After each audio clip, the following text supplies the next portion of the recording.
If we're from the same human race, how can anyone be racist? Well, it's a good question. Two things that we have to note when we talk about race in order to answer that question. Race is fake. Race was pseudoscientific theory invented in the 18th century by Europeans to justify the brutalization of Black and brown people that they were encountering in the age of expansion and the emergence and of colonization. In order to justify dehumanizing people, you have to come up with a theory. And the theory that they came up with was the idea that there are different races and that some are better than others.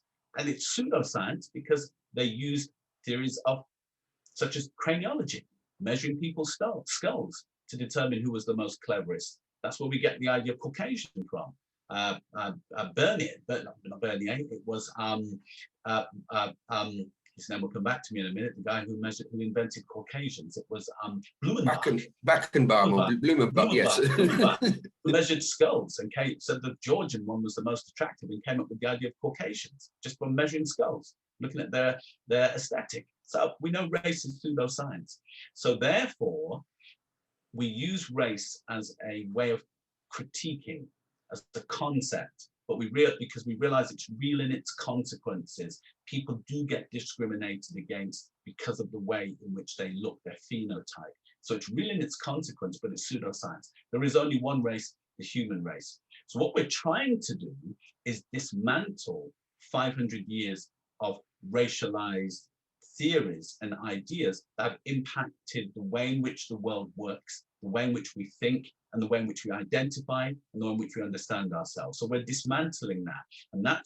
And one part of that dismantling was what we called anti-racism, which was dismantling the way in which racism works. But remember, we're working against something that's unreal.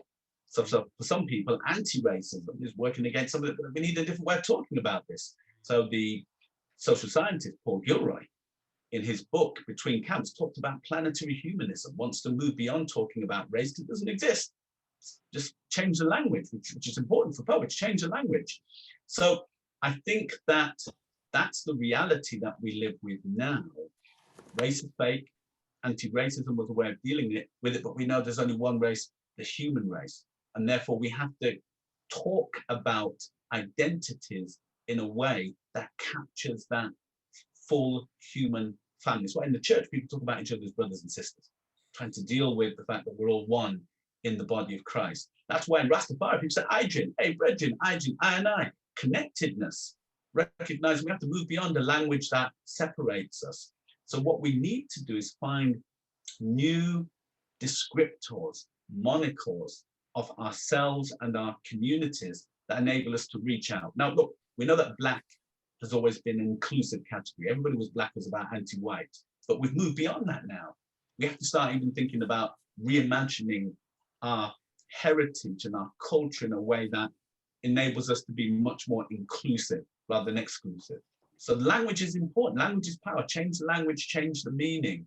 And I'm afraid to say I've fallen short on this because I work in one of my main job in the academy. We need to use race, we always put inverted commas because we recognize that it's not real, but we use it to create a critique, you know?